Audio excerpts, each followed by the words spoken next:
Right now it is 12:20 a.m. in the morning, and I just wanted to do a blog really quick and just cover basically everything. I did do a blog previously, but after reviewing it, I thought it was just too long and there were a lot of things that I wanted to take out, and so this, I guess you can call, is my second attempt at a blog. So to first start off is Halo 3. It's been a while since I've actually talked about a video game, but Halo 3 came out, and it's a huge buzz. Everyone is playing it, talking about it. They're saying, wow, it's a great game. And I even saw Blunty 3000's review on it, and he gave it 2 thumbs up. He said the storyline was great, and he's looking forward to the multiplayer. So if you guys have a 360 and you really want to check out this Halo 3 game, then go for it, by all means. There is one thing though. Since I was working at Fry's, I heard one bad thing about Halo 3, and it's not about the game. I even heard that it was on the news. It turns out that a lot of the legendary editions, the big black boxes that you see probably everywhere, that a lot of those, when you open it up and looked at the game, that it was completely messed up. I don't know if it was scratched up, but it didn't work at all. That some people had to go through 2, 3, or 4 of them to actually find one that was actually decent enough or in good enough condition so they could actually play the game. So if you do actually buy a Halo 3 Legendary Collector's Edition, once you get to the card, just kind of open it up and make sure everything's good, that there's no scratches on the I keep saying CD, on the DVD. And well, yeah, that's basically all I've heard about Halo 3. I haven't gotten too many bad reviews about it. Anyway, moving on. There's this DVD animated movie called Superman Doomsday that came out. And for those of you who have been around since the 1980s, I guess 81 through maybe 85, you probably heard about Superman dying in the comic books, and then how he comes back and everything's good again. Well, this DVD, I guess, was supposed to, I guess, mimic that. And for a lot of comic fans, they were really looking forward to this. And I used the keyword "were" because I bought it, I put it in, and I watched the movie from the beginning all the way to the end. And let me just tell you that I was very disappointed. And for those of you who actually did like the movie, I'm not slamming you guys at all. I guess the problem is that when it comes to a movie based on comic books, when you differ off from it, you get a lot of people who don't like it because you expect it to be the same way the comic book was. For those of you who saw Spider-Man 3 and were disappointed because it wasn't like the comic book, like Venom the character, heck, they didn't even name Venom. Watch the movie Spider-Man 3 when it comes out in November. They never say the name Venom at all. And Venom is a symbiote that's liquid, black liquid. And as you see in the movie, it's not even close to that. And I think that's one of the main things that really kind of ruined the movie. But of course, if you never read the comic book or heard about Spider-Man, it was a great movie because all of it's brand new to you. You have no expectations of how it's supposed to be or what's correct or what isn't correct. Not to say that it's bad or worse if you don't know it. It's just the expectations on how you want to see it, or what you expected really beyond that. And it's the same way with the Superman Doomsday. I guess I could tell you guys about it. I can kind of paraphrase it really quickly. Now, in the comic books, the Superman dies. Obvious. And it's been a while since I've actually read the comic books, so if I make a mistake, try not to be too critical on it. I'm just trying to sum it up as fast as I can. So, Doomsday kills Superman. He dies. And basically there are 4 other Supermen who appear around the same time that he died. They're like sightings, I guess. There's a Steel Superman, pure steel. There's a Cyborg Superman. There's a Superboy.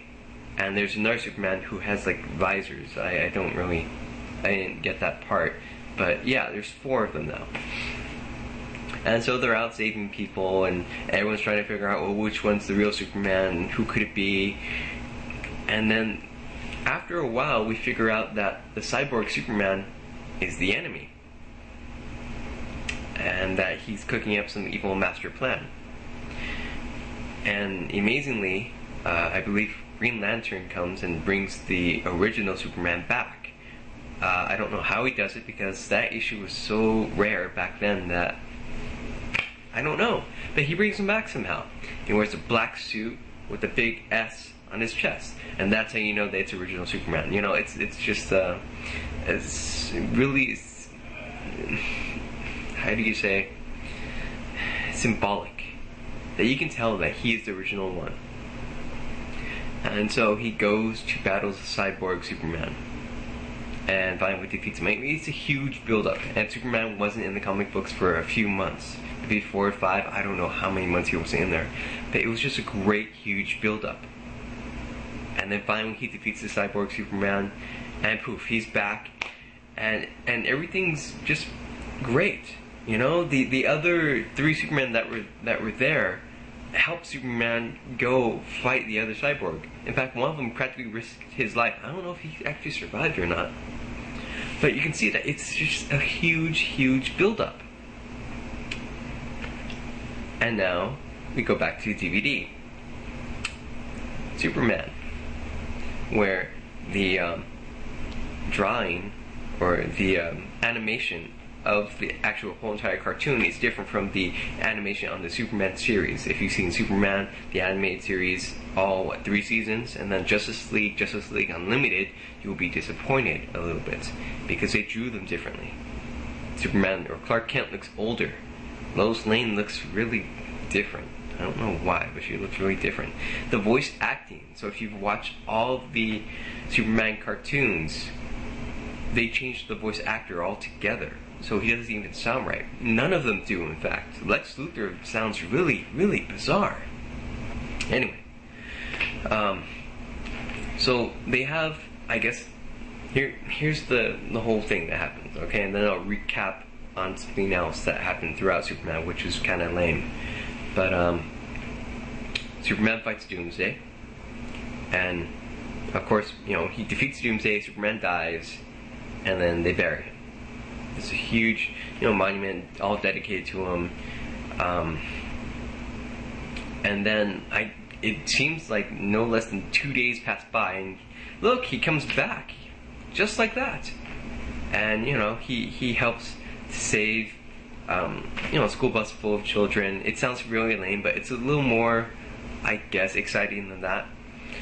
But it turns out later on that that guy, it really isn't Superman, and that the original Superman was stolen by Lex Luthor, who used a small tissue or blood of the original Superman to create the clone, who is now taking the place of Superman, pretending to be Superman.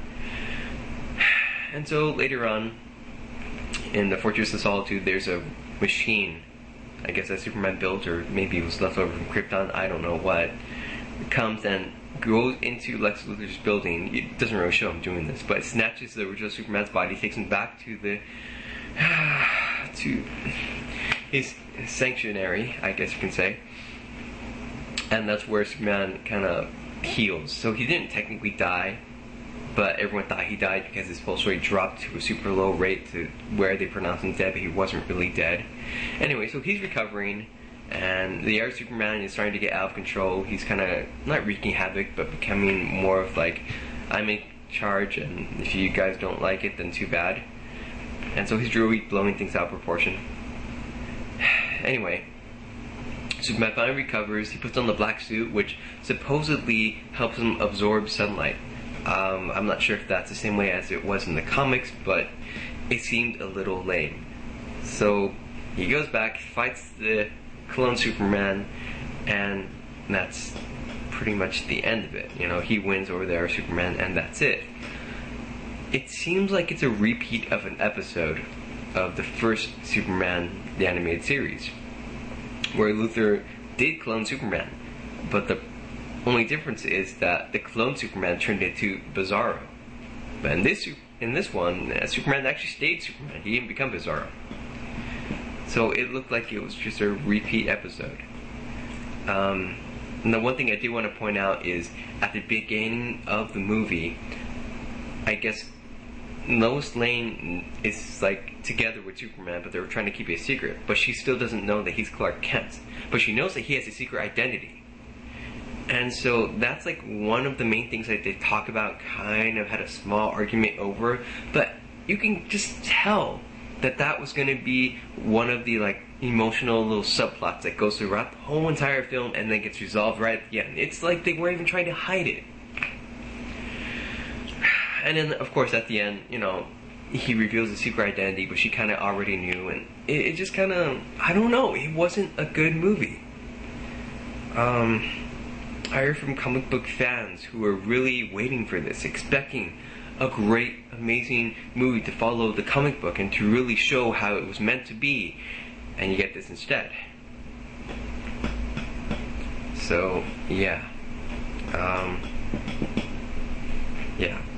If you have any comments on that, feel free to post them. And if you guys haven't seen Doomsday and I spoiled it for you, I'm sorry.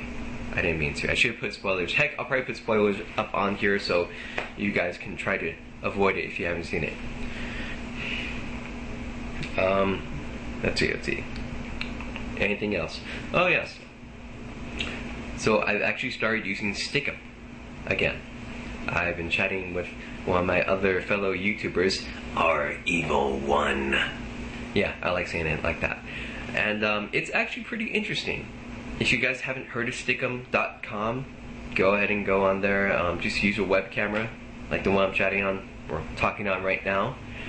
And basically, it's like a web chat, except they can see you and hear you, almost in real time. Because the problem that I've noticed with when I'm talking with my friend is that, well, there's a delay. And when I use wireless internet, there's a delay of like 30 seconds, so it gets pretty bad. But if you use like Ethernet, I get a delay of about 9 seconds. And for some reason, it's just me. I don't know why. So if anyone can explain that, I really appreciate it. But for most of you, I think it will be like real-time talking. So it's a little different from YouTube, and you do have to get used to it, you know, because you're talking here, and then when the other person starts talking, you're like, well, do I look here, do I look there, I look here, look there, huh? But you get used to it after a while, and it just takes everything to another level. It does. And, I know he's probably watching, Mr. R Evil One. Yeah, I'll just keep saying that. You know, that'll be my new catchphrase. If I mention someone, or maybe if I just mention you, I'll just use my scream voice to do that. Maybe it sounds cool, maybe not. But, you know, if there's one thing that I've noticed about YouTube and Stick'em, because they kind of go hand in hand after a while, is that the people that you meet on here, the ones that, whether you make video blogs or not, but the people that you talk with, message, comment, do video responses to, and communicate with, they become more than just people online. They really become your friends. And they become close friends after a while. And I guess sometimes you would think that when you talk about certain things on YouTube, that some people can't relate to them. And that's what you would think. But after a while, you see that people have a lot in common with you. Other bloggers, and they do their responses or they message you. And it's a really comforting feeling to know that other people have gone through or are going through something that you've been through, or that you're feeling lost about. And yeah, I guess that's really what I wanted to say, is the people on YouTube, like, they've really become like I guess another type of family. I mean, yeah, they're your friends and you talk with them about things here and there, but if something really goes wrong, you know, and they're there for you. It might sound a little strange that I'm saying that, you know. I know there's some people saying, what is he talking about? What? Come on, it's just blogging. Come on, they're just your friends, blah, blah, blah. But really, after a while, they just become more than friends. You talk with them and they share their experiences or their emotions, or they're like, you know, I've been there and this is what happened to me, and it makes you feel like you're not alone in a lot of ways. And it's a great feeling. It is. And to all the people who I talk with on YouTube, regardless if you do blogs or if you just comment or send me messages, to all of you,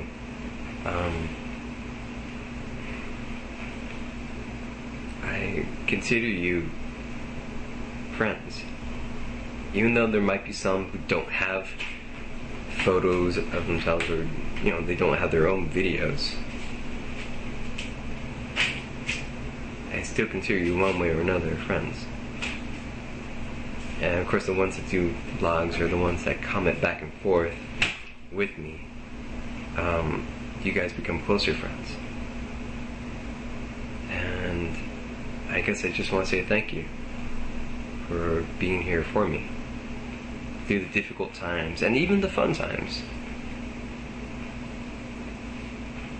And, well, yeah, I guess that's it. Anyway,